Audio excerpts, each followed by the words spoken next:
महाराष्ट्र जिला जलगांव के फैजपुर बागोदा में हुए मुस्लिम चाचा भतीजे के साथ मॉब लिंचिंग के खिलाफ जलगांव जिला कलेक्टर और एसपी को मुफ्ती हारून नदवी, करीम सालार और अन्य मुस्लिम संगठनों की ओर से सौंपा गया निवेदन।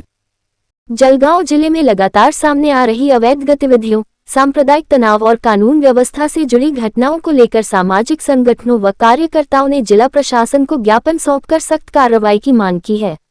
ज्ञापन में बताया गया है कि जिले के कई इलाकों में छोटी छोटी घटनाएं बड़े तनाव का कारण बनती जा रही हैं और कुछ स्थानों पर युवक स्वयं न्याय देने की भूमिका में उतर रहे हैं, जिससे सामाजिक सौहार्द बिगड़ने का खतरा बढ़ गया है। ज्ञापन के अनुसार प्रमुख मामले: पिंपरी के पास वाले गांव का मामला, ग्राम पंचायत पदाधिकारियों व जिम्मेदार व्यक्तियों द्वारा मुस्लिम कब्रिस्तान में तोड़फोड़ की गई, लेकिन अब तक उनके खिलाफ कोई ठोस कार्रवाई नहीं हुई। सुलेमान पठान हत्याकांड के मामले में मृतक की मां आई विटनेस होते हुए आरोपी के नाम बताए हैं, बावजूद जिसके आरोपियों की गिरफ्तारी नहीं और न ही कोई कार्यवाही।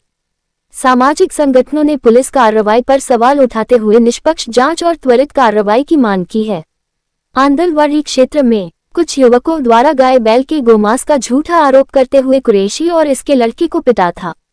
अगर ऐसी कोई बात होती है तो पुलिस ने कार्रवाई करनी चाहिए, ना कि इन्होंने कानून अपने हाथ में लेना चाहिए।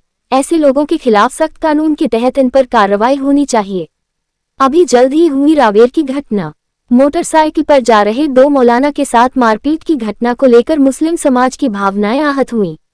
पुलिस द्वारा उचित कार्रवाई न होने से गांव में तनाव का माहौल बन गया है। धरलगांव क्षेत्र में कुछ विदेशी नागरिकों के अवैध रूप से रहने की शिकायत पर स्थानीय स्तर पर भ्रम फैलने और डर का वातावरण बनने की बात कही गई है। संगठनों ने प्रशासन से स्पष्ट जानकारी साझा करने की मांग की है।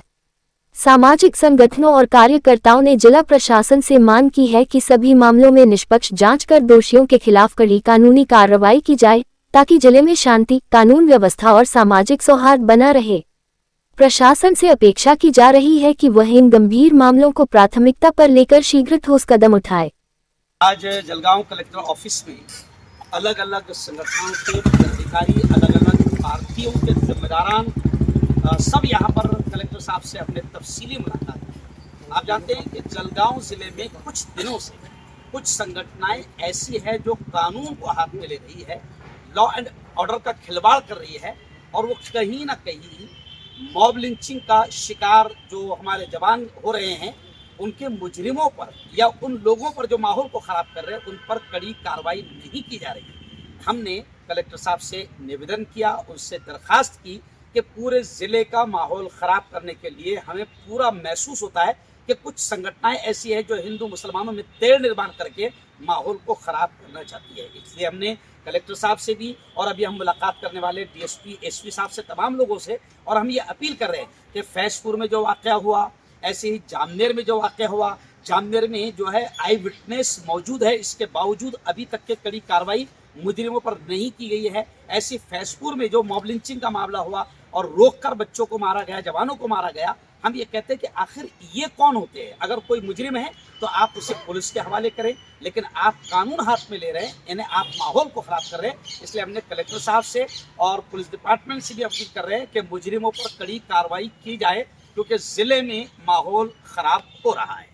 जलगांव के मुख्तलिफ संगठनों के हमारे सभी जिम्मेदार हेड, धर्मगुरु, सोशल वर्कर और जिम्मेदार हजरात ने आज पूरे ज़िले के अंदर जो कुछ माहौल बनाने की पिछले कुछ दिनों से कोशिश हो रही है, हमने जो वड़गांव का मैटर था उसके अंदर भी जो निवेदन दिया उस पर भी कार्रवाई हुई, लेकिन अभी भी कुछ आरोपी फरार हैं।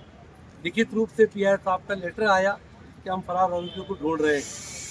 इसी तरीके से सुलेमान पठान की हत्या में उसकी मां ने 4 नाम दिए, उनको पहचाना।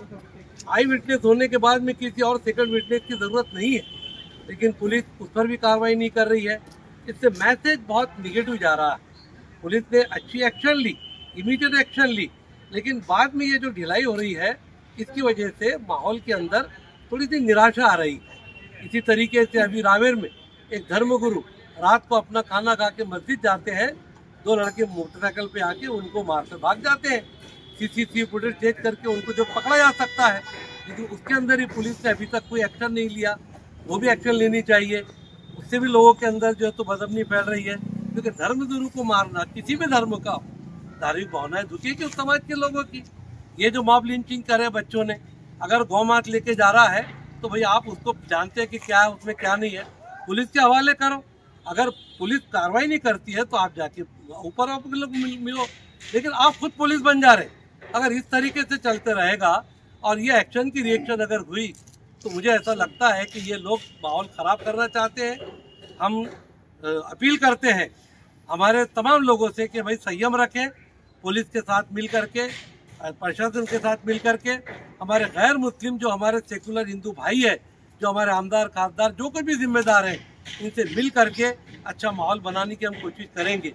धरन गांव में एक बेवा ईरानी जो पासपोर्ट पर आई थी, उसका पासपोर्ट ख़त्म हो गया था। ठीक है, पासपोर्ट ख़त्म हो गया, घर पर लाए उसको क्योंकि उसके शोहर का कत्ल हो गया, तो जाहिर है कि वो उन्होंने गलत किया, पुलिस स्टेशन में उसकी खबर देनी चाहिए। तो उनको ये गलती की सज़ा जो मिलना है वो मिलेगी। लेकिन कुछ संगठन उसको लेकर धरन गाँव के कनेक्शन पाकिस्तान से है, इससे है, उससे है, ऐसा करके लोगों को डराया जा रहा है, उनके दिल में खौफ पैदा किया जा रहा है। आज हमारे आने का मकसद यही है कि कार्रवाई कड़क होनी चाहिए, प्रशासन ने उसके ऊपर ध्यान देना चाहिए, और जो लोग खास तौर से ऐसी हरकतें करके भावनाओं को दुखाकर दंगल खड़ाने की जो कोशिश करते हैं उनको मुक्कों का लगाना चाहिए, ऐसी हमारी मांग।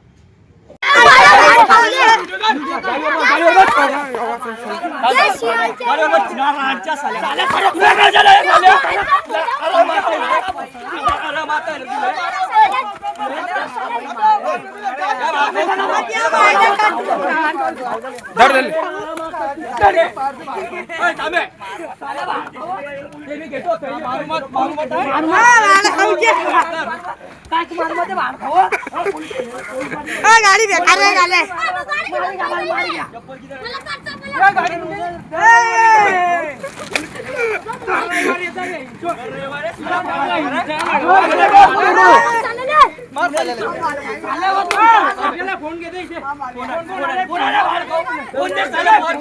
मारे मारना रे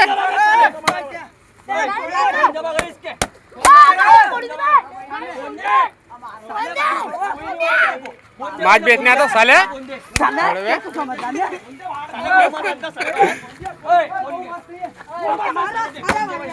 गाड़ी बहुत साले गाड़ी